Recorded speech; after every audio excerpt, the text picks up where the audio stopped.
The New York Times opened up what it called its Primal Scream line, a voicemail system where moms across the country could take a moment to complain, to laugh, or to scream. I just wanted to say, I'm so sick of my goddamn kid. This pandemic has made me realize that maybe I'm not cut out to be a mother. I am doing my 6th load of laundry today. Oh, God, every day I think I can't do this again. But then I do. I get it. I get up and I do it because that's just what parents do, right? I feel that way about my vacuum. I feel like I'm never not tied to my vacuum. Moms across America are struggling, trying to get through each day without a meltdown, a breakdown, or a catastrophe. And alongside those messages that you just heard, the New York Times profiled 3 American moms who basically tell the story of us all. Dakita, a married mother with 2 daughters, one of them autistic. She works amid constant noise from school Zoom sessions and a new puppy.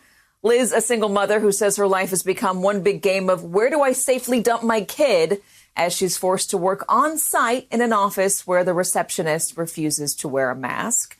And Mercedes, a mental health care worker overcome by anxiety and juggling work from home alongside parenting. It's really compelling. Joining me now is the New York Times editor at large, Jessica Bennett, who was on the byline for one of those stories, the one we just talked about. Jessica, it is a really compelling read, and the voicemails themselves.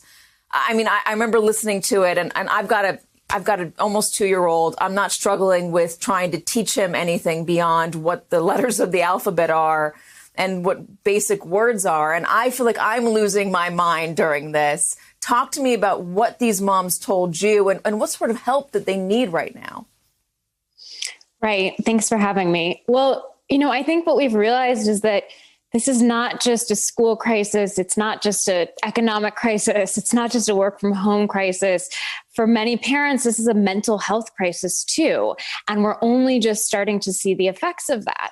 And so we know that for mothers who still disproportionately handle the majority of the childcare, the mental load, the domestic work, even in dual earning couples, this is really getting to be a lot. And so these 3 moms that we spent 6 months with, they're struggling in varied ways, but there is not really a solution. What could be done? Well, they need government support. They need childcare. They need schools to reopen. And right now, that's just not feasible. When I was reading it, I did feel like one of the biggest solutions to a lot of the issues that these moms face is opening back daycare and opening up schools. Do they feel like their lives would be dramatically easier if those things were open, even if they were still working from home? I think so. And, there's some fear associated with that, of course. We're all worried about our children's health in sending them back. But I think what this has really exposed is just how many working parents rely on things like daycare and childcare and the school system, to have childcare so that they can simply make it to their jobs every day. And so when that system frays, things just completely unravel. You also write about how one of the mothers, Dakita, is basically putting off her own needs throughout this pandemic. She needs to go get a doctor's checkup. She needs a mammogram, a follow-up with her gynecologist. She's been trying to make an appointment with a therapist for almost a year. We already know from medical studies that women put off their medical issues more so than men because they have too much going on, or they don't think that they're a big deal. What sort of crisis could we be facing, medically speaking, when things get back to normal and women put off things like as important as a mammogram for a year? Right. I think that the mental health effects of this cannot be understated. And mothers so often will put those things aside to care for their children. Of course they are. Dakita is in a really specific situation where she is an autism mom. And she has this line where she says, as an autism mom, I always say, I can't get sick. I can't have a breakdown. I have to be there for my family. And so her needs just completely get sent to the wayside. And so I think what we're going to be seeing once schools do start opening back up is really people coming to terms with just how frayed they are mentally. I want to play a little bit of sound from one of the mothers, Mercedes, talking about how her young daughter wants to play with her every day. She sees her at home. Let me play it. Mila is already asking me to play with her. She already has tears in her eyes asking if I have to work because she saw me bring out my laptop. I have no motivation to work today. I don't feel well.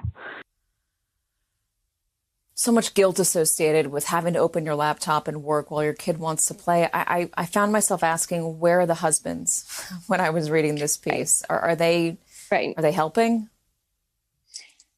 You know, Mercedes' husband works 3 jobs. He has the office in the house, and she works part-time from the kitchen island.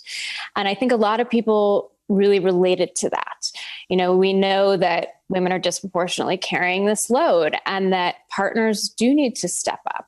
In Dakita's case, her husband is an essential worker. So he's at work all day while she's home with the kids. And in her situation, you know, her daughter Leilani, who is 15 and autistic, needs around-the-clock care. So she literally is sitting at her dining room table with one earbud to her work conference call and another earbud to her daughter's schooling, which she does through a touchscreen device, and her second daughter upstairs teaching herself essentially on Zoom and trying to manage all of these things in addition to her own mental health.